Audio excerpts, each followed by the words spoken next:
Akan dimulai dalam 3, 2, 1. Dewan juri yang terhormat, saya berdiri di sini sebagai suara dari 24 juta rakyat Indonesia yang masih hidup di bawah garis kemiskinan. Ketika mahasiswa turun ke jalan dengan tuntutan 17+8, transparansi, reformasi, dan empati, mereka berteriak karena yang duduk di kursi tinggi sudah kehilangan empati terhadap penderitaan rakyat. Saya menolak keras masih hari ini bahwa sebagai pemerintah Indonesia, Dewan ini akan memprioritaskan beasiswa berbasis prestasi dibandingkan beasiswa tidak mampu. Mari saya buktikan bahwa mengapa beasiswa tidak mampu adalah pilihan yang tepat untuk Indonesia.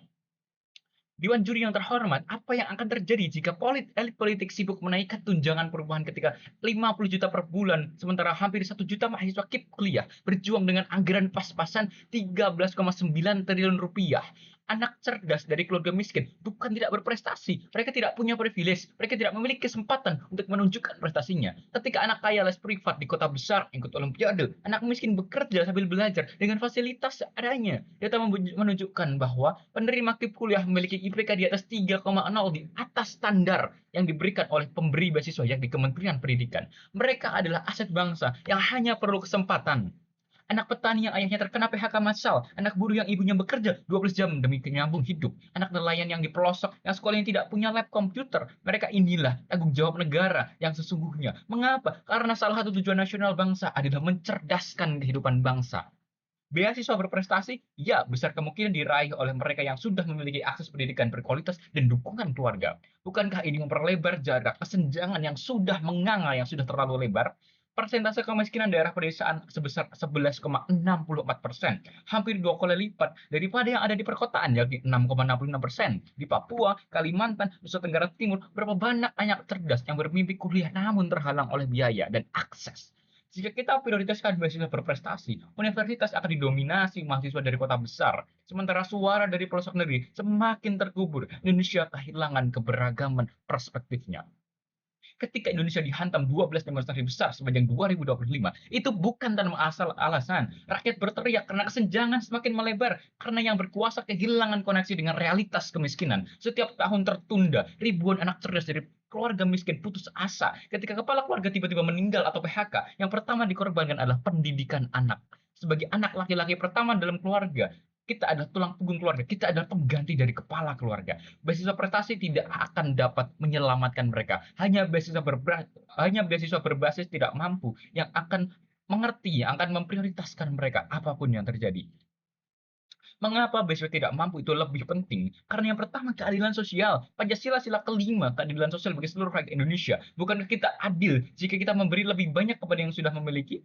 Dari mana keadilan itu ditunjukkan? Kedua, multiplier effect ekonomi. Setiap rupiah untuk beasiswa tidak mampu menghasilkan dampak yang berlipat. Anak miskin yang berhasil keluar yang berhasil kuliah akan mengangkat derajat keluarganya, mengangkat seluruh keluarga dan ekosistemnya, komunitasnya dari kemiskinan, menciptakan lapangan pekerjaan. Ketiga, persatuan bangsa. Alumni KIP kuliah kembali membangun daerah asal. Berbeda dengan penerima beasiswa prestasi yang berkarir di kota besar, bahkan di luar negeri. Apalagi LPDP. Indonesia butuh pemimpin yang memahami penderitaan rakyat. Ini dapat dibuktikan dengan beasiswa Paragon yang baru-baru ini terjadi.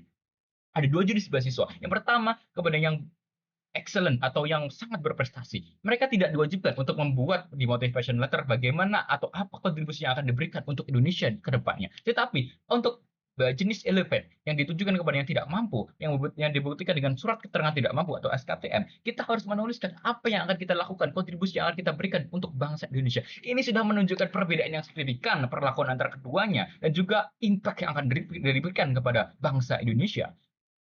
Alokasi 70% untuk mahasiswa tidak mampu, 30% untuk beasiswa berprestasi. Jika sistem ini dijalankan dengan transparan menggunakan data BPS dengan verifikasi lapangan yang kuat, libatkan CSR perusahaan dan program mentoring yang di mana penerima beasiswa berprestasi membimbing yang tidak mampu, maka kita akan dapat menciptakan ekosistem yang saling menguntungkan, yang saling menguatkan. Dan apabila kita menjalankan mosi ini, maka yang pertama, genosida intelektual generasi miskin akan terjadi. Jutaan anak cerdas kehilangan harapan, jutaan malaikat kecil Indonesia akan kehilangan harapan. Mereka menjadi generasi yang putus asa, di mana putus asa adalah bibit dari radikalisme. Kedua, Indonesia yang akan berkasta. Universitas akan menjadi menara gading yang semakin tinggi dan semakin tinggi. Gap si kaya dan si miskin akan melebar. Kita akan kehilangan karakter bangsa yang menghargai kerja keras. Ketiga, kehancuran empati nasional. Bayangkan Indonesia dipimpin oleh elit yang tak pernah merasakan kelaparan, tak pernah mengerti susahnya hidup pas-pasan. Mereka yang duduk di kursi itu tidak pernah tahu dan jauh dari realitas rakyat. Itulah sebabnya mahasiswa berteriak dengan tuntutan 17+8.